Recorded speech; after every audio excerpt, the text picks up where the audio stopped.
दोस्तों, इस उम्र में, सीनियर सिटीजन की उम्र में, आपको 4 बातों का बहुत ध्यान रखना चाहिए सर। ये 4 बातें जो मैं आपको बता रहा हूँ सर, कि अगर आपके पास, अगर आप अमल में लाएंगे सर, आप मानसिक रूप से बहुत बड़े धनवान रहेंगे सर। पहला जो है सर, वो है माफ़ी। आपके लिए कोई कुछ भी कहे, आप उस बात को अपने मन में न बैठाना, मन में बैठाना ही नहीं, ना उसके लिए कभी कोई प्रतिकार करना कि आपने क्यों भूला, भावना मन में रखना, बल्कि उसे माफ़ करना। भावना को मन में ही रखना, उसको माफ़ करने देना। अगर उसने उसको आपको कुछ भरा बुरा कहा है तो अपने उसे माफ़ करने के सोचो सर। दूसरा अमूल है सर, भूल जाना।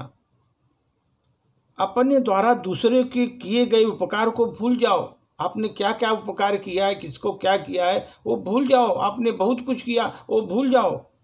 कभी भी किए उपकार का उससे लाभ मिलेगा आपको, यह उम्मीद आप मन में कभी मत रखो कि मैंने बहुत उपकार किया है, उसका प्रतिकार हमको मिलेगा। इसलिए आप उस लाभ से आप उसको छोड़ दो और आप मन में कभी उम्मीद मत रखो कि उससे मुझे लाभ होने वाला है। तीसरा है सर, विश्वास। हमेशा अपने मेहनत और उस परम पिता परमात्मा पर अटूट विश्वास रखिए। अटूट विश्वास रखिए परम पिता परमात्मा पर।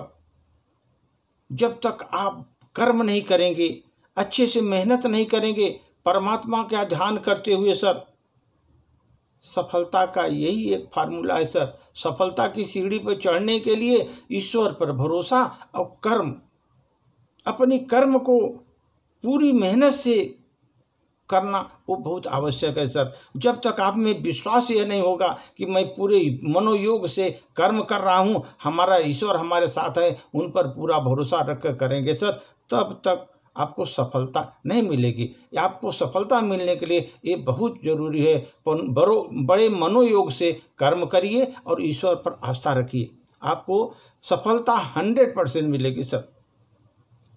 और चौथा फार्मूला सर, वैराग्य।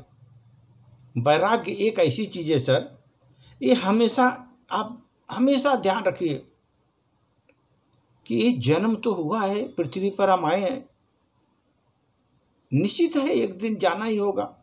ये ध्यान रखिए कि जब जिसका जन्म होता है वो एक दिन जाना ही होता है, उसको निश्चित ही हमें जाना होगा। इसलिए सर, बिना लिप्त हुए जीवन का आनंद लीजिए। जो आपको मद है, क्रोध है, लोभ है, ये सब बिना लिप्त हुए जीवन का आनंद लीजिए सर। जब तक आप वर्तमान में नहीं जिएंगे सर, वर्तमान में जीना सीखिए, वर्तमान में जीना सीखिए। जब तक वर्तमान में नहीं जिएंगे सर, तब तक आप जो है बहुत दुखी रहेंगे। इसलिए वर्तमान में जीना सीखिए। जीवन का अटल सत्य है सर, ये अटल सत्य है कि आप वर्तमान में जिए और उसको फ़ायदा लीजिए सर। इसलिए आपको ये 4 चीज़ें जो मैंने बताया सर, उसको हमेशा ध्यान रखिए। एक तो माफ़ी, दूसरा भूल जाना, तीसरा विश्वास, चौथा वैराग्य। ये 4 चीज़ें आपके जीवन को बहुत ही बढ़िया, सुंदर संवार कर रख देंगी सर। धन्यवाद।